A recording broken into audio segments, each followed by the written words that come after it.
vibeBooks presents Oliver Twist, Chapter 27, by Charles Dickens. Chapter 27 atones for the unpoliteness of a former chapter, which deserted a lady most unceremoniously. As it would be, by no means, seemly in a humble author to keep so mighty a personage as a beadle waiting, with his back to the fire, and the skirts of his coat gathered up under his arms, until such time as it might suit his pleasure to relieve him, and as it would still less become his station, or his gallantry, to involve in the same neglect a lady on whom that beadle had looked with an eye of tenderness and affection, and in whose ear he had whispered sweet words, which, coming from such a quarter, might well thrill the bosom of maid or matron of whatsoever degree. The historian whose pen traces these words, trusting that he knows his place, and that he entertains a becoming reverence for those upon earth to whom high and important authority is delegated, hastens to pay them that respect which their position demands, and to treat them with all that duteous ceremony which their exalted rank, and, by consequence, great virtues, imperatively claim at his hands.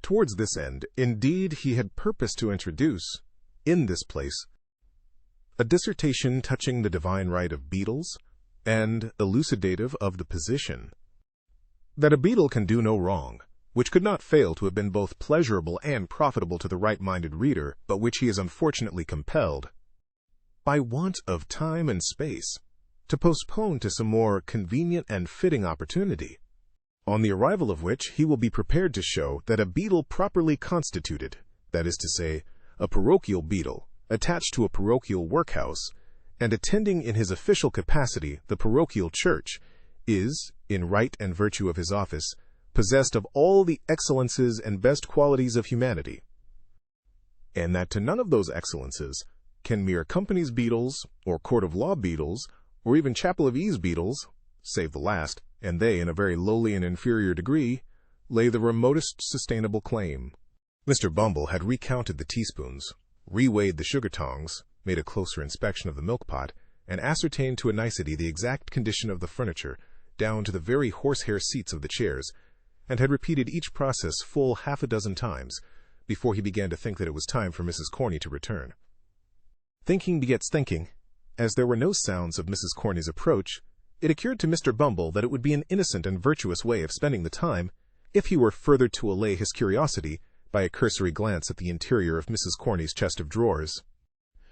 Having listened at the keyhole to assure himself that nobody was approaching the chamber, Mr. Bumble, beginning at the bottom, proceeded to make himself acquainted with the contents of the 3 long drawers, which, being filled with various garments of good fashion and texture, carefully preserved between 2 layers of old newspapers, speckled with dried lavender, seemed to yield him exceeding satisfaction.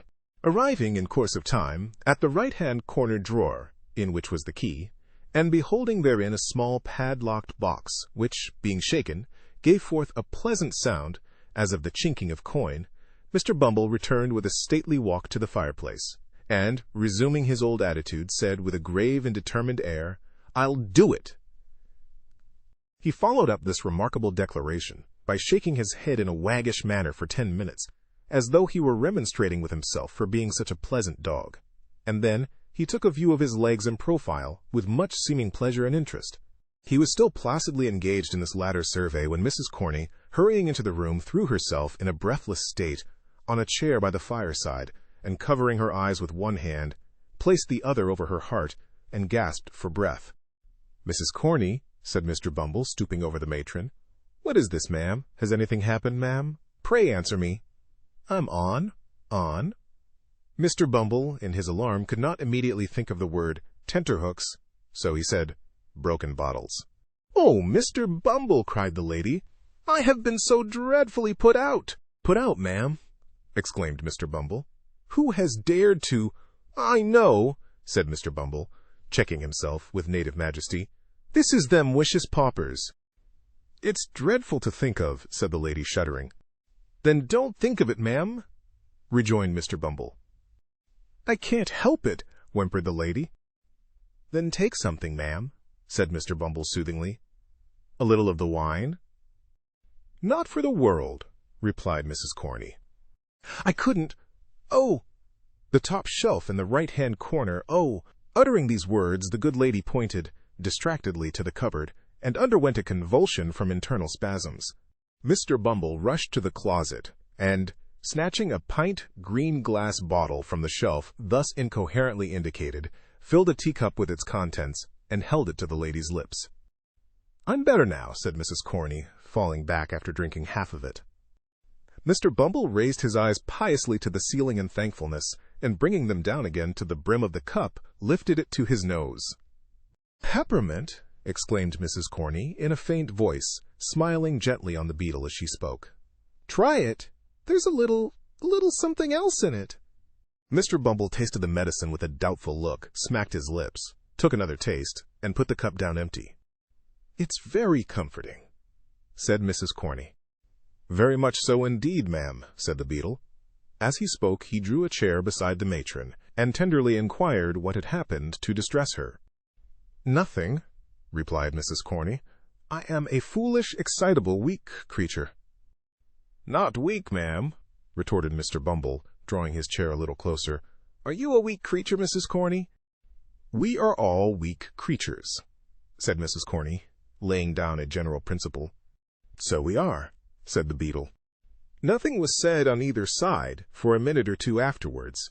By the expiration of that time, Mr. Bumble had illustrated the position by removing his left arm from the back of Mrs. Corney's chair, where it had previously rested, to Mrs. Corney's apron string, round which it gradually became entwined. "We are all weak creatures," said Mr. Bumble. Mrs. Corney sighed. "Don't sigh, Mrs. Corney," said Mr. Bumble. "I can't help it," said Mrs. Corney, and she sighed again.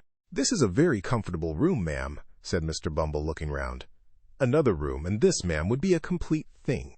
"It would be too much for one," murmured the lady. "But not for two, ma'am," rejoined Mr. Bumble in soft accents. "E.H., Mrs. Corney?" Mrs. Corney drooped her head when the beetle said this. The beetle drooped his, to get a view of Mrs. Corney's face. Mrs. Corney, with great propriety, turned her head away and released her hand to get at her pocket handkerchief, but insensibly replaced it in that of Mr. Bumble. "The board allows you coals, don't they, Mrs. Corney?" inquired the beetle, affectionately pressing her hand. "And candles," replied Mrs. Corney, slightly returning the pressure. "Coals, candles, and house rent free," said Mr. Bumble. "Oh, Mrs. Corney, what an angel you are!" The lady was not proof against this burst of feeling. She sank into Mr. Bumble's arms, and that gentleman in his agitation imprinted a passionate kiss upon her chaste nose. "Such parochial perfection!" exclaimed Mr. Bumble rapturously. "You know that Mr. Slout is worse tonight, my fascinator." "Yes," replied Mrs. Corney bashfully. "He can't live a week, the doctor says," pursued Mr. Bumble. "He is the master of this establishment. His death will cause a vacancy. That vacancy must be filled up." "Oh, Mrs. Corney, what a prospect this opens! What an opportunity for a joining of hearts and housekeepings!" Mrs. Corney sobbed. "The little word?" said Mr. Bumble, bending over the bashful beauty. "The one little word, my blessed Corney?" "Yee! Yes," sighed out the matron. "One more," pursued the beetle. "Compose your darling feelings for only one more. When is it to come off?" Mrs. Corney twice essayed to speak, and twice failed. At length, summoning up courage, she threw her arms around Mr. Bumble's neck and said it might be as soon as ever he pleased, and that he was a irresistible duck. Matters being thus amicably and satisfactorily arranged, the contract was solemnly ratified in another teacupful of the peppermint mixture, which was rendered the more necessary by the flutter and agitation of the lady's spirits. While it was being disposed of, she acquainted Mr. Bumble with the old woman's decease. "Very good," said that gentleman, sipping his peppermint. "I'll call at Sourberry's as I go home, and tell him to send tomorrow morning. Was it that as frightened you, love?" "It wasn't anything particular, dear," said the lady evasively. "It must have been something, love," urged Mr. Bumble.